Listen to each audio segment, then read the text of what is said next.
Hola, ¿sabías que uno de los ejércitos más temidos y legendarios de Europa nació en España? Sí, así es, estoy hablando de los tercios, creado por el mismísimo Carlos de Habsburgo. Este ejército no solo marcó una época, sino que transformó la manera de hacer la guerra en el mundo. ¿Pero qué los hizo tan especiales? ¿Por qué los franceses terminaron copiándoles con sus mosqueteros? ¿Cómo lograron mantenerse casi invencibles durante más de un siglo?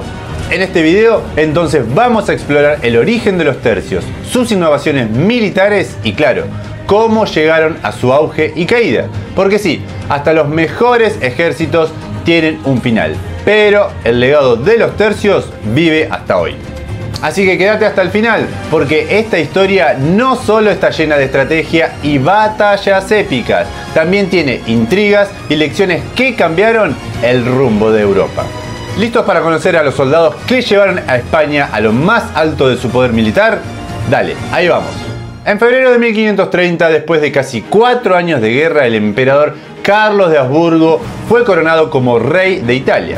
La ansiada corona le había costado no pocos disgustos, entre ellos el terrible saqueo de Roma en mayo de 1527, perpetrado por los lansquenetes, los temidos mercenarios alemanes.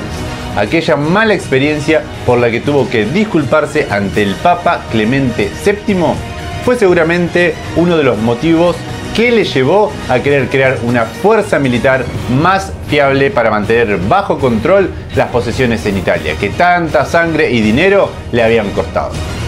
Un ejército diferente, ese fue el germen de los tercios, una unidad creada inicialmente como guarnición para los distintos territorios conquistados. Es por esa razón que aquellas primeras compañías fueron conocidas como los tercios viejos de Lombardía, de Nápoles y de Sicilia, respectivamente, porque a ellos se sumaron más adelante el tercio viejo de Cerdeña y el tercio de Galeras o del Mar, una unidad especial de infantería naval especializada en abordajes. Una característica distintiva de estas unidades es que estaban formadas integralmente por soldados profesionales, que se debían al rey o al noble que los comandara en su nombre, y respondían ante él por sus acciones, al contrario que las tropas mercenarias, que éstas tenían una predisposición preocupante a saquear las ciudades que atacaban para repartirse obviamente el botín. Se trataban en su mayoría de hijos no primogénitos de la baja nobleza, en buena parte hidalgos españoles, sin perspectivas de heredar títulos ni tierras, cuya alternativa era el ejército o la iglesia.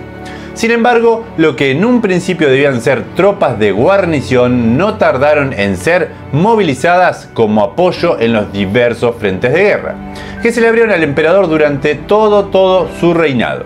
Por su buen rendimiento en batalla empezó a forjarse su leyenda de invencibilidad y se convirtieron en una de las tropas de élite a la que Carlos de Habsburgo y sus sucesores recurrieron en sus guerras más difíciles.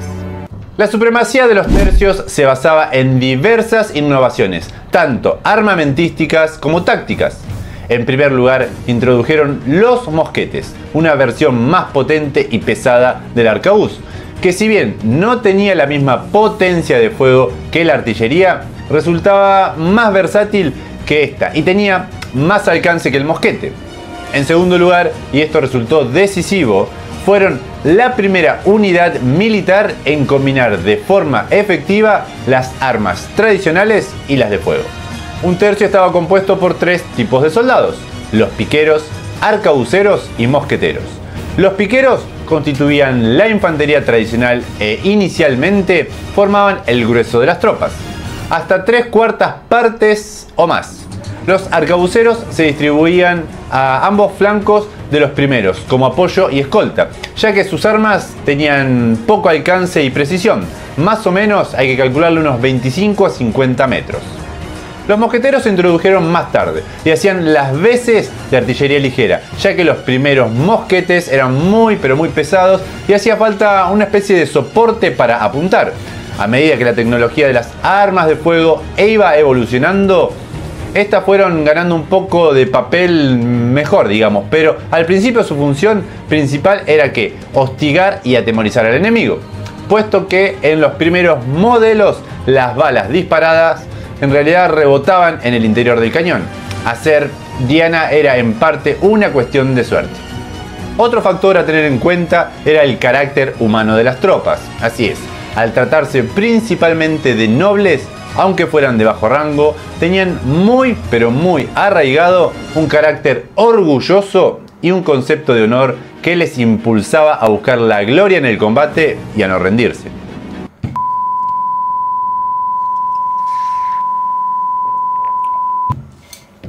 Esto marcaba una diferencia importante respecto a los mercenarios, que luchaban por dinero y querían conservar su vida para poder disfrutarlo.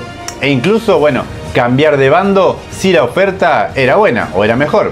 Y también respecto a las milicias ciudadanas, motivadas para defender sus ciudades, pero en su gran mayoría sin una buena preparación militar.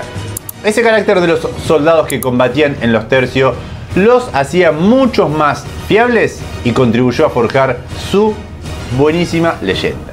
Pero antes de entrar en su caída, contame, ¿crees que los tercios españoles fueron el ejército más poderoso de su época? ¿O quizás conoces algún otro que pueda competir contra ellos? Déjamelo ahí en los comentarios, quiero saber tu opinión. Una leyenda que sin embargo no iba a durar para siempre.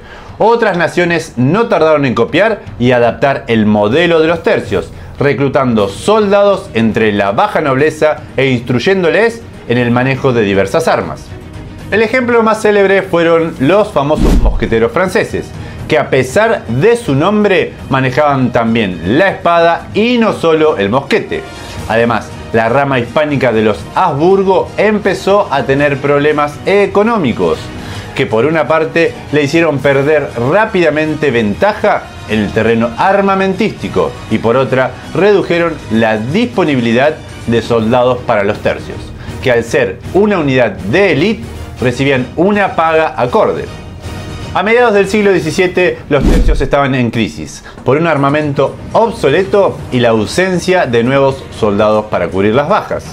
Estas carencias se dejaron sentir especialmente en Flandes, un territorio que los Habsburgo intentaron en vano conservar a costa de un enorme esfuerzo económico y humano. La agonía de una unidad que durante más de un siglo había dominado los campos de batalla europeos era ya innegable. Cuando Felipe V de Borbón sucedió al último Habsburgo en el trono hispánico, una de sus prioridades fue llevar a cabo una reforma militar que, entre otras medidas, disolvía ¿cuál? Los tercios. Terminaba así la historia de una unidad que había sido pionera en un nuevo modo de hacer la guerra. Y si llegaste hasta el final, déjame un me gusta y suscríbete. Mira, es totalmente gratis y me ayudas realmente un montón a poder seguir creando más contenidos y más historias de España. Desde ya, muchas gracias.